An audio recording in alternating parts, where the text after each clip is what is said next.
Aamir Khan returns to the big screen with Sitare Zameen Par, his first theatrical release since Lal Singh Chadda, a heartfelt drama about a coach guiding specially abled players.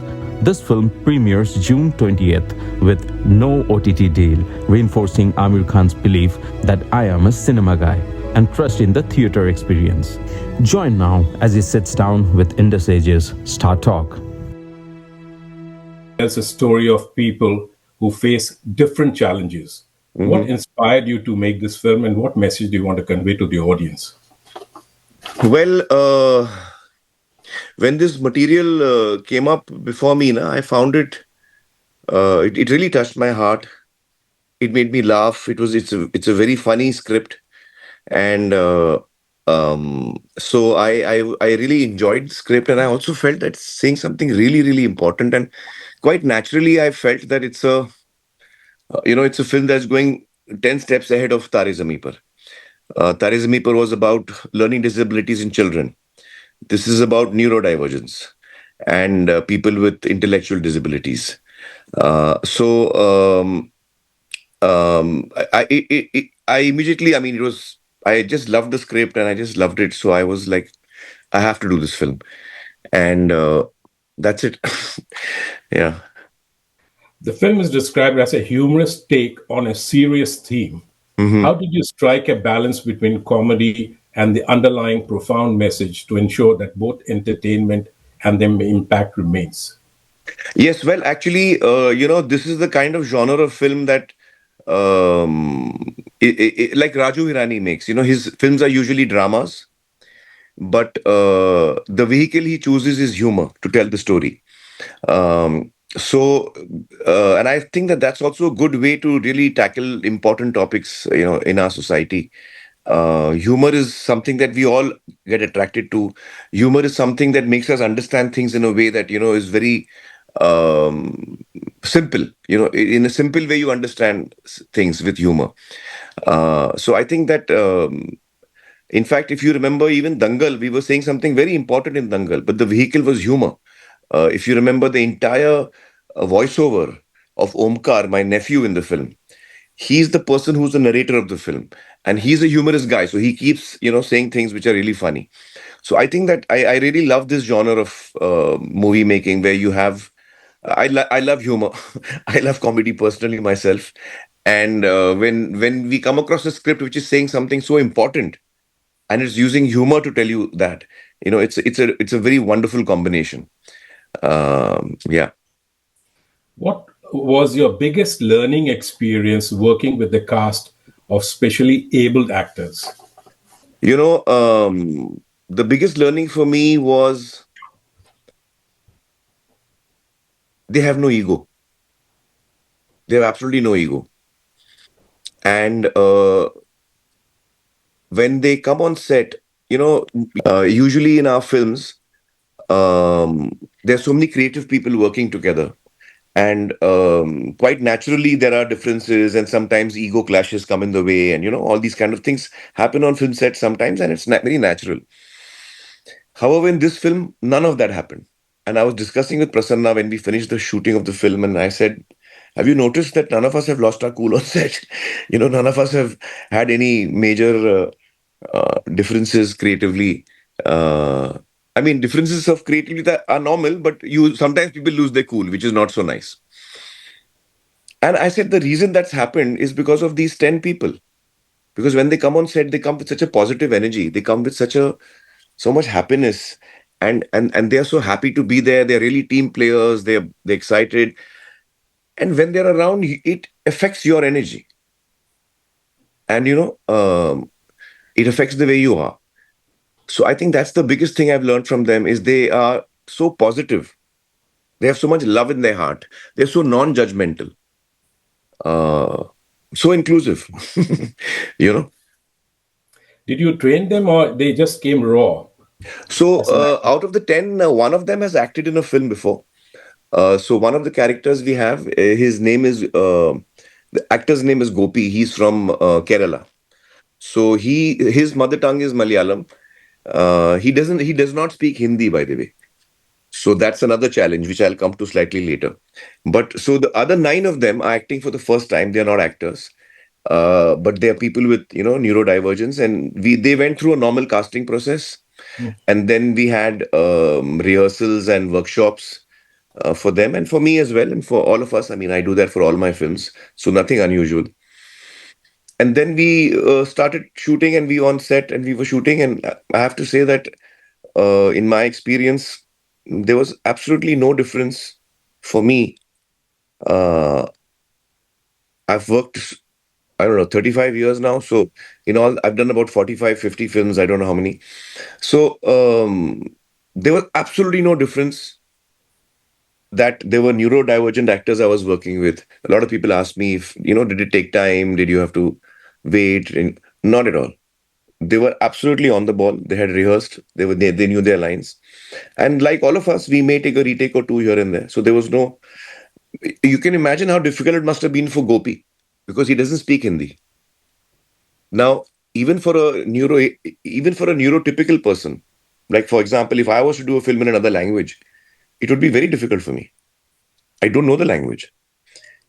And here you have an actor who's neurodivergent, and he's speaking another language. He's doing a film in another language, which he doesn't know. So you can understand how capable they are. And we sometimes are too, we rush to judge people. They had Aamir Khan coaching them also. No, no, So they had that's an Prasanna coaching them, advantage. because all the rehearsals, mind you, I was not there for a single rehearsal. Oh, I was not there for a single rehearsal. In fact, Prasanna wanted that we rehearse separately, because if you notice in the film, once you see the film, you'll realize that the the coach doesn't get along too well with them. So he wanted that separation. So he coached them separately. He was with them. I wasn't. okay. Yeah, yeah. Amir, you have portrayed many great characters in your career. Mm. What was it like stepping into the role of a coach Gulshan, especially alongside 10 new actors? Well, I have to say, Gulshan was a very entertaining character for me to play, because he's, in my real life, the way my mom has brought me up, I try to be very well behaved. I think I am fairly caring and sensitive to people. So my personality is a little more like Nikum Sir from Tare Zameen Par. But Gulshan is the exact opposite of that. He's very insensitive, thinks no end of himself, thinks he's always right, is rude, is uses offensive language. So in my real life, I don't get to do all of that. I'm too well behaved for that. I'm too well brought up. So here was an opportunity for me to, just enjoy myself and be rude to people and be politically incorrect, and so it was wonderful to be different. That's the wonderful thing about acting, is that you get to play characters which you are not. You know. So yeah, it was really enjoyable for me to do this part.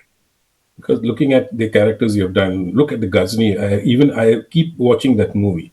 Hmm. So very different to what your different movies are. Yes, yes, yes. In fact, Tare was done just before Gajni. We did Tare Zameen Par, then we did Gajni, then I did Three Idiots. Three Idiots, completely a different role. Hmm. You've done extreme, both the action packed comedy and other things, which we really Gee, love you for that. thank you. Thank you. Amir Khan production often supports film that challenges social norm and encourage a new way of thinking. Mm. How does Sitare Zameen Par continue that tradition of impactful storytelling? Yes, well, this is a really important story. I think that this issue of inclusion is very close to my heart. Tare Zameen Par was all about inclusion, and so is this. In fact, this goes 10 steps further.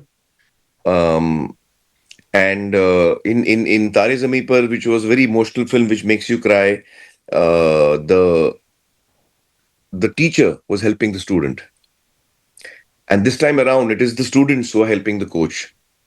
And so in that sense, it really goes way beyond. And I think that this, as a society, we really need to be much more inclusive with people with neurodivergence, or people who all of us have challenges. Yeah. All of us have challenges. All of us have strengths, and I'm really looking forward to the day where in India. We have complete inclusion, starting from schools where we don't need special schools anymore, and regular schools. Uh, all kids, irrespective of what their abilities are or what their disabilities are or what their challenges are, all children should study together. You know, and that's when there will be real inclusion in our society, when we grow up together, holding each other's hands, understanding each other. Once we do that, then I think we'll truly be a inclusive society. So that's my dream, that's my hope. I mean, how do you select all these great topics and themes and make a film? Means these are topics which Indian filmmakers generally don't look at, and you've made Hmm. such beautiful movies. And I know, I'm 100% sure Sitare Zameen Par will be an excellent movie. I'm waiting for to watch this on the first day of this Gee, in Sydney. well, I have to say that uh, most of the scripts that I have done, in fact, I would say, other than a couple of scripts which I worked on myself very early in my career, all of the scripts have come to me, you know, through writers, through directors. So the real credit for the material is not mine. I have selected it, I have chosen to be a part of it. I've been excited by it. But it's not written by me. It's not conceived by me. It's not thought of by me. I sincerely believe that the process of filmmaking should be a very organic process. And by that, what I mean is that the start of a movie is when a writer puts his pen to paper and thinks of something, thinks of a thought, something that he or she is affected by, something that he or she wants to write about.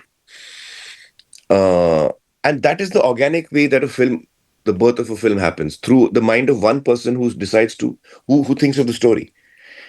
And then it progresses from there, and a director gets attached, a producer gets attached, then actors get attached. So as an actor, I come, third or fourth down the line. Sometimes a writer may come to me directly, but I'm still second in line. So Okay. as opposed to me as a production house saying, listen, let's make a film on neurodivergence, let's try and write a script on it. I feel that's a slightly inorganic way of working. I'm instructing someone to write कि इस पे लिखो तो फिर वो लिख रहा है बेचारा as a professional thing. So I don't like films to be born in this manner. I want films to be born through the mind of a writer, and I want it to come to me organically. If the writer and director feel I'm right for it, it will come to me. Mhm. And then if I love it, I become a part of it. So I'm never the first person on a project, unless I'm writing it myself. And I feel that that's how it should be.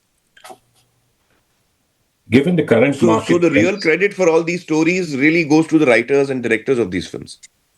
but you selected all these topics which are Gee, I selected it, but I didn't write it, and that's actually the most important part. Certainly, that's what I believe.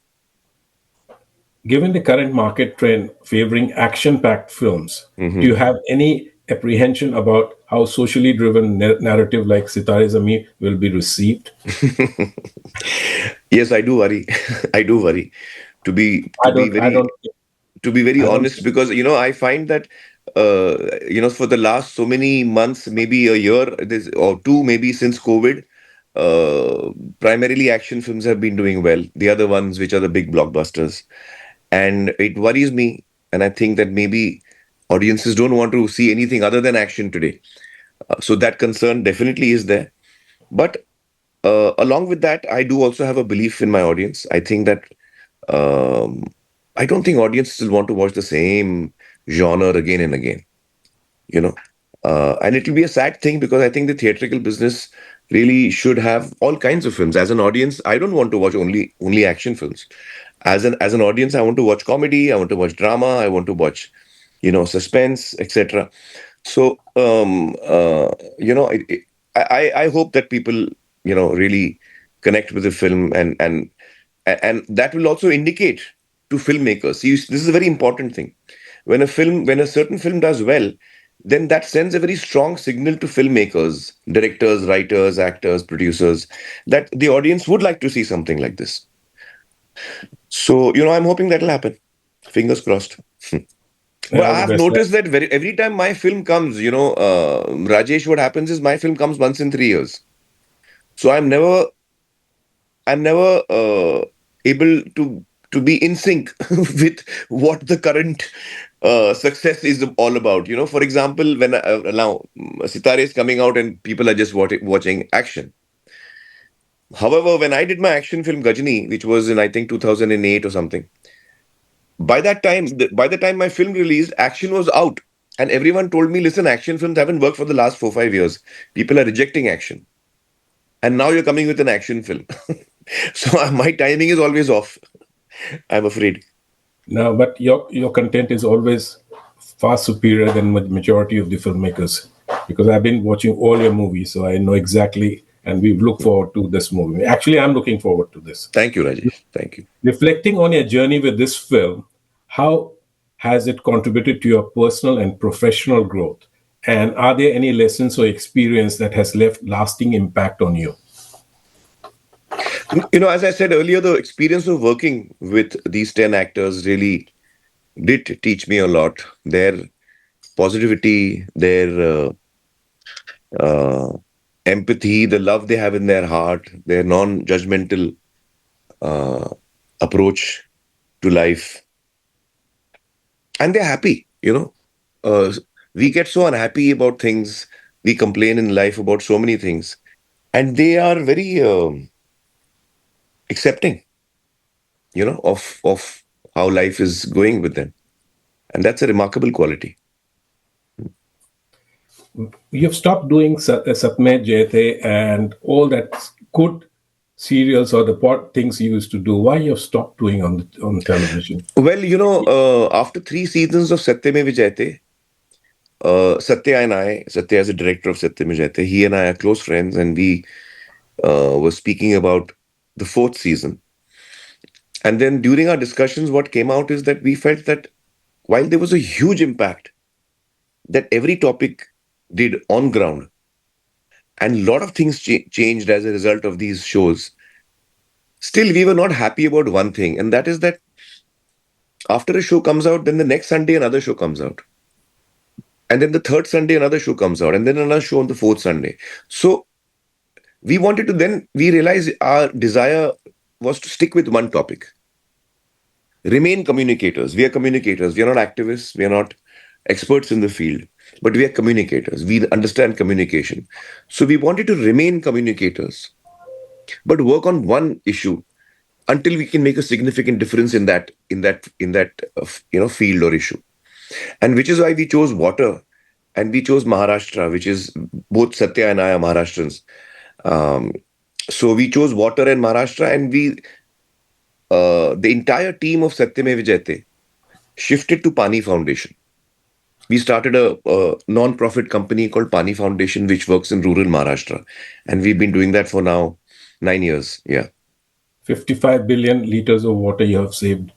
I saw the YouTube You on that visited our yesterday. website? Uh, Okay. and it came, Yeah. and tremendous. So there's so many things you can really initiate. And India needs Pani is one of the biggest It's a problem very India fundamental will issue. face, will and is important. So we need more Satmar Jet stuff coming in, because Yeah. that will Yeah. really improve our country. Yeah. So the entire team of Satyam Vijayate is now in Pani Foundation. Often people ask me, why can't you do Satyam Vijayate? It's because the team of Satyam Vijayate is now in Pani Foundation. So we can't be doing two things. And we really believe that the work we are doing in Pani Foundation is extremely important, and will have, um, huge ramifications as we go along. That's what we're I think hoping we for. we need to expand countrywide, the whole India. You should be Yes, doing that slowly. once you see, Maharashtra is bigger than Germany.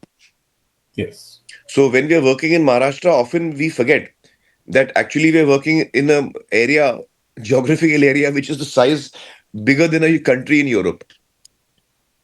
I So agree with that's you. what Maharashtra is. So once we get a handle on that, we would like definitely to take our success to the rest of the country. But right now we are still focusing on Maharashtra. Yeah. Thank you for that. What would you like the audience to feel after watching Sitare Zameen Par? Happy.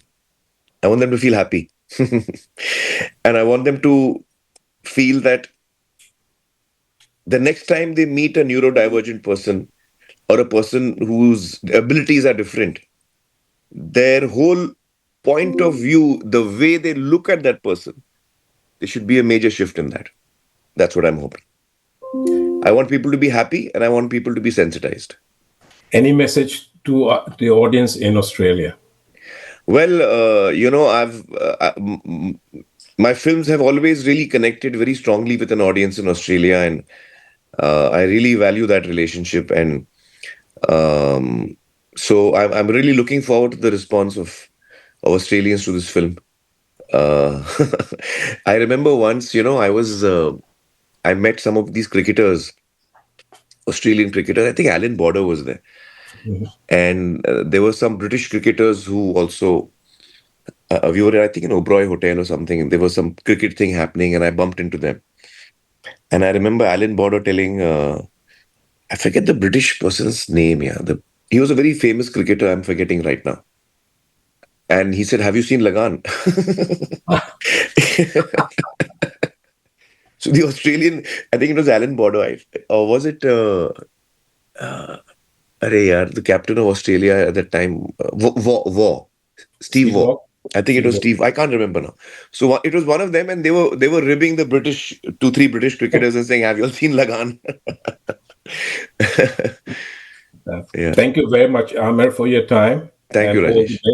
You have fulfilled one of my dreams, because I've done interview 1-to-1 with all the Khans except you. Okay.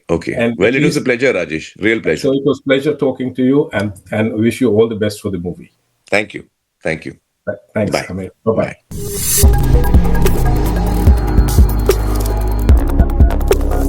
Australia's first Indian magazine to have a national reach. Indus Age is the largest circulated South Asian magazine in Australia with 5 simultaneous editions. 55,000 copies printed monthly. 220,000 readers. Largest network of clients. Undisputed leader in community news. Indus Age is circulated in Sydney, Melbourne, Adelaide, Brisbane and Perth to over 525 outlets. Grab your copy now to get the latest on the community, news from India, Bollywood, music and much more. For more info, log on to www.indusage.com.au. Radio Bollywood beats, Desi beats in Aussie street. Radio beats.